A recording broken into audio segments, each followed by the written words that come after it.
Salut tout le monde, bienvenue au podcast du CFTC, métier camionneur. Aujourd'hui, on discute de conduite de remorqueuse avec Jérôme Boulanger. Excuse, Jérôme, je suis en train de te débaptiser. Salut Jérôme, ça va bien? Salut, oui. Je connais un Jérôme Bélanger, là. S'il écoute, il va se reconnaître. Euh, Jérôme, on parle de conduite de remorqueuse, Oui, des towing, si on veut appeler ça le terme anglophone. Tu as fait de ça quand même assez longtemps. ouais, ben dans le fond, avant que je fasse ma formation au centre de formation en transport de Charlebourg pour ma classe 1, ben, j'ai fait du remorquage léger pendant 3 ans et demi à Québec. Fait que j'ai eu quand même beaucoup d'expérience là-dedans parce qu'à Québec, il y a beaucoup d'appels, il y a beaucoup de volume. Fait que j'ai fait beaucoup de remorquage, j'ai fait beaucoup de sorties de route, des changements de pneus, des survoltages, j'en ai fait un méchant paquet. Puis après ça, ben, tu es tombé dans le lourd, c'est ça? Ouais, ben quand j'ai fait mon cours, j'ai eu ma classe 1, j'ai eu plusieurs années d'expérience dans le transport. Puis pour me rapprocher de ma vie familiale, ben, j'ai décidé d'aller faire du remorquage lourd pour justement être en ville, être plus souvent à la maison. Fait que j'ai fait environ 2 ans. OK. Ben justement, je veux juste ouvrir une parenthèse. On parle souvent là, des permis de conduire nécessaires pour conduire un véhicule, là, une remorqueuse. Puis même quand je parle dans le lourd, on sait que les permis de conduire de classe 5 sont. C'est juste ça qui est nécessaire, là, que ce soit un véhicule, une remorqueuse lourde ou léger. Toi, qu'est-ce que tu en penses de ça? Puis qu'est-ce que tu as rajouté en lien avec ça, là, si on fait une petite parenthèse courte, là? Ben, c'est sûr que tu sais, on peut juste remorquer des véhicules avec une classe 5, effectivement. Sauf si on s'en va vers le remorquage lourd, ben, il faut s'entendre qu'un véhicule lourd, ben, on peut avoir des freins à l'air. La conduite du véhicule n'est pas la même qu'un pick-up. On va remorquer des véhicules excessivement lourds. Juste à penser à un camion de vidange rempli, ça peut dépasser une bonne capacité de poids. Puis, il faut être capable de gérer ça. Donc, personnellement, je crois qu'une classe 1, ça serait beaucoup mieux qu'une classe 5. Puis les entreprises, souvent des entreprises de remorquage lourd, ben, ils vont pas vers les classes 5, ils vont aller prendre des gens, un, qui ont de l'expérience dans la classe 1, puis deux, ben, ils vont essayer d'aller chercher quelqu'un qui a de l'expérience dans le remorquage. Sinon, ben, ils vont le former eux-mêmes. Ouais. Fait qu'on dira pas. Il faut pas espérer s'en aller dans le transport, dans le remorquage lourd en espérant que tu vas te rendre loin avec une classe 5, là. C'est ça. Non, tu vas envoyer ton CV, mais je crois pas que tu vas avoir de réponse. Non. Écoute, Jérôme, j'aimerais ça que tu sois capable de me dire qu'est-ce que ça prend pour être ben, premièrement, pour faire le métier, là, que ce soit le lourd ou le léger, qu'est-ce que ça prend là, pour devenir un bon remorqueur, remorqueuse, là? Ben, personnellement, de la débrouillardise. Ça va être le numéro un. Il n'y a pas un remorquage de pareil. Mhm. C'est dans le léger, dans le lourd, c'est tout le temps différent. Il faut avoir quand même des connaissances mécaniques, surtout pour le lourd, car si on remorque le véhicule du devant, il faut démancher des pièces, il faut préparer le véhicule, il faut enlever les freins. Fait que, faut savoir quand même les systèmes d'air et tout ça. Fait que, tu sais, ça demande vraiment des connaissances mécaniques, mais en même temps, tu sais, être curieux. Parce que souvent, les schémas sont pas pareils. Fait que là, il faut que tu fouilles, tu fouilles. Fait que, tu sais, faut être capable d'avoir une certaine autonomie aussi. Parce que, tu sais, on peut pas tout le temps dépendre de nos collègues. C'est sûr que si tu appelles ton collègue à tous les remorquages, ça se peut qu'à un moment donné, ça te passe pour Ouais. être fait. Mais, mais il reste que, ben oui, débrouillardise, je l'ai faite là, dans Oui. mon plus jeune temps là, au léger. Puis on a même, on a même fait du lourd avec des véhicules, des remorqueuses légers, mais ça, on n'embarquait pas là-dedans. On- C'était dans le bon vieux temps. C'est ça. Je te dirais que aussi, qu'est-ce que tu dirais de ça, toi, quelqu'un qui est visuel puis qui est capable de comprendre une situation? Parce que moi, je sais bien que quand on arrivait sur le lieu d'un accident ou lieu d'un accident ou une sortie de route, n'importe quoi, il faut être capable de sortir le véhicule avec sa pesanteur, sa masse, son centre de gravité, être capable de visualiser comment ça va sortir aussi, hein. Je pense que c'est pas juste en attachant une chaîne quelque part que ça va sortir, hein. Non, non, effectivement. Je veux dire, chaque sortie de route est différente, puis en même temps, il existe des formations pour ça. Puis souvent, quand il y a des sorties de route, ben, on n'est pas seul, c'est souvent en équipe.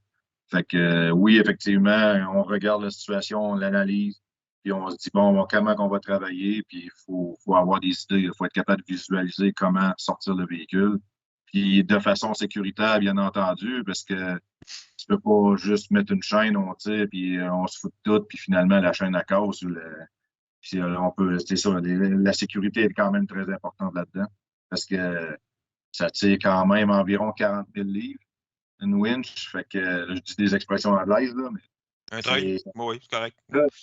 On se comprend. Ça, en fait, ça. Ben, s'il y a une pièce qui brise, ben, ça peut être très dangereux, là. Fait qu'il Oui, faut quand puis même, pour oui. pas plus endommager le véhicule qu'il l'est déjà, je pense. Hein? Non. Fait que, ouais, c'est ça. En fait, c'est ça. Il faut être capable de visualiser, puis faire ça sécuritaire, comme je disais, puis faut être capable de travailler en équipe. Moi, j'ai travaillé dans une entreprise où on était environ 7 remorques lourdes. Puis les accidents, souvent, on travaille avec plusieurs collègues, puis il faut être capable de travailler ensemble. Parce que si on fait juste travailler pour soi-même, ben, c'est là qu'on peut mettre notre équipier en danger. Ouais. Mais il reste que, là, on parle, là, c'est certain qu'il y a des compagnies qui vont former leurs propres gars, mais je sais que dans l'industrie, tu as quand même, ben, tu as le CAA qui donne la formation. Oui, Ensuite, nous, au centre de formation, on donne l'AEP remorquage. Et aussi, quand tu es rendu assez haut dans l'échelon, je pense qu'il y a le Wreckmaster. C'est oui. tout ça que ça s'appelle. Mais c'est même, ça s'appelle Wreckmaster. Wreckmaster. Excusez Correct. mon anglais, là. Oui. Puis, est-ce que tu l'avais suivi, cette formation-là, toi? Non, je ne l'ai pas suivi parce que ça a été, ça a été un parcours dans. Parce que pendant que j'ai été engagé, les cours qui se donnaient n'ont pas donné. Fait que j'ai eu beaucoup de formations à l'interne, mais j'ai pas eu mes certificats Recmaster. Là. Je sais qu'il y a plusieurs numéros, je pense à 7. Ah oui, c'est ça. Puis, comme le 1 à 3, c'est la base, puis plus tu montes, là, tu fais des calculs de tir de charge. Ah, c'est un plus, en fin de compte, dans une formation. C'est Ouais. pas juste, c'est pas une obligation. C'est de quoi Non, là, qui est à prioriser, bien entendu, là, mais quand tu as la chance de pouvoir le faire, là, tu sautes là-dessus. Là. effectivement. La majorité des entreprises de remorquage lourd vont offrir les formations de Wreckmaster. Parce que ça, c'est donné quelques places au Québec. Mhm. Donc, quand il y a un cours de disponible, souvent, les nouveaux, ben, ils vont dire, ben, va faire ton cours Wreckmaster. C'est des bonnes certifications. Puis, ça démontre que l'employé, ben, il va être beaucoup plus sécuritaire, puis il va connaître ses affaires. OK. Euh, Là, on parle des accidents, on parle des véhicules là, qui sont sortis de route. Mais par contre, c'est pas juste ça, là, du remorquage. Là. Tu peux avoir de quoi de très beau et pas salissant aussi, je me trompe pas. Oui, effectivement. Euh, 80% du remorquage que j'ai fait, parce que pendant quasiment un an, j'ai eu une remorque lourde, mais plus légère, là, une 30 tonnes au lieu d'une 40 tonnes. Puis normalement, les 30 tonnes, on les envoie plus aux États-Unis.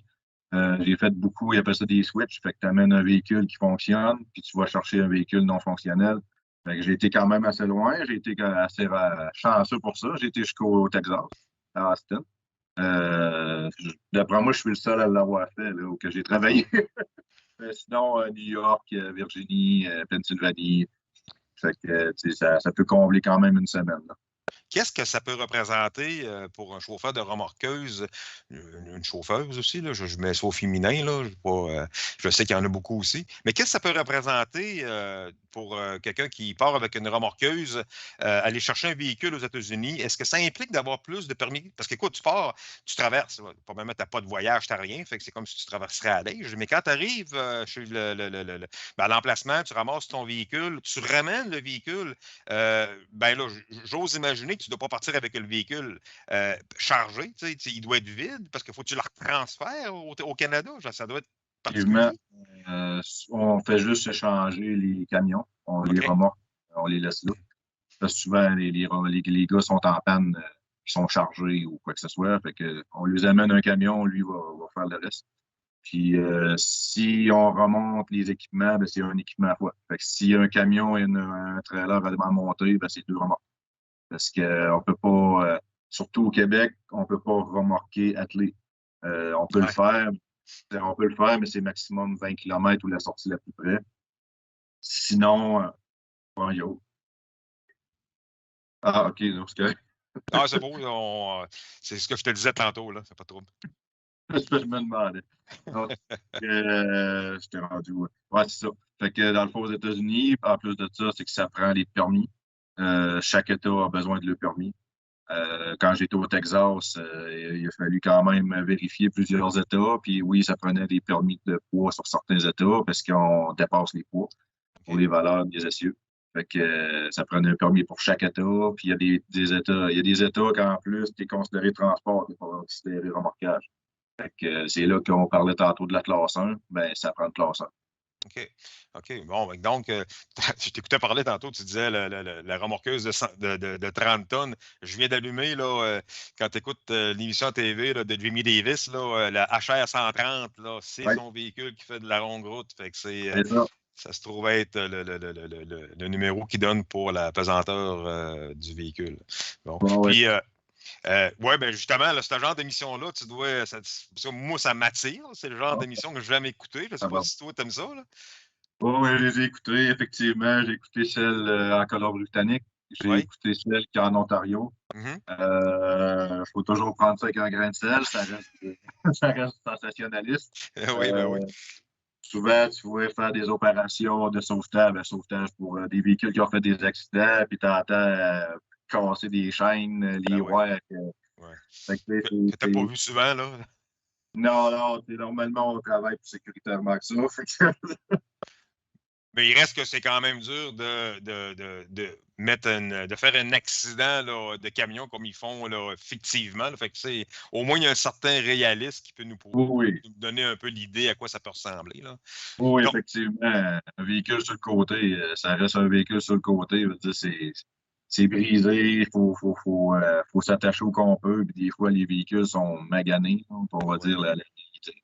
Fait que oui, des fois, ce qu'on voit dans les vidéos, ça ressemble grandement à ça, mais avec un petit peu plus de sécurité. Ça veut dire qu'un élève qui sortirait du CFTC là, pour le DEP en conduite de camion, je ne parle pas de l'AEP, le remorquage, ça c'est sûr, ça s'en va tout de suite là, vers le remorquage léger. Mais quand tu t'en vas pour le CFTC, tu finis le DEP en conduite de véhicule lourd, tu sors avec une classe 1, tu penses que y a-t-il une possibilité que des compagnies de remorquage puissent engager tout de suite en partant là, sur une classe 1? Totalement, Oui. totalement. J'ai eu 3 collègues, c'était des sortants du CFTC. OK. Ils ont été formés. Ils ont même, parce que là, la conduite n'est pas pareille, parce que si, mettons, exemple, on remorque un autobus de ville comme le RTC à Québec, ben, la distance est vraiment pas pareille, puis il faut être capable de travailler avec ça. Donc, ils sont au moins quelques jours et même semaines avec des formateurs pour justement appréhender ou connaître la conduite du véhicule et le travail qu'il y a à faire aussi. C'est ça, ils ne sont pas laissés aux autres mêmes. Là. Fait que, Non, non, non. oui, tu es débrouillard, mais pas jusqu'à une certaine limite, ils vont t'aider Non, à devenir il faut débrouillard toi connaître aussi. les choses à la base. Oui, effectivement. Bon, mais écoute, ça a été super agréable, Jérôme. On a appris encore pas mal, puis c'est le fun. Puis ça nous permet de voir que ce métier-là, ben, c'est pas juste dire je sors un véhicule du fossé, c'est vraiment là, du transport. On parle vraiment du transport, puis on peut aller loin, là, tu en as la preuve. Là. Fait que merci beaucoup de ta présence puis d'avoir accepté notre invitation, Jérôme. Merci beaucoup. Fait que nous autres, on s'en va là, aussi qu'on peut, hein? Puis pour les autres qui nous écoutent, soit à la maison, soit dans votre véhicule, ben, si vous avez un intérêt pour le remorquage, que ce soit lourd ou léger, mais comme je disais tantôt, il y a toujours la possibilité de l'AEP remorquage qu'on a au CFTC. Vous sortez avec une attestation, là, puis vous êtes capable de vous placer dans une entreprise de remorquage.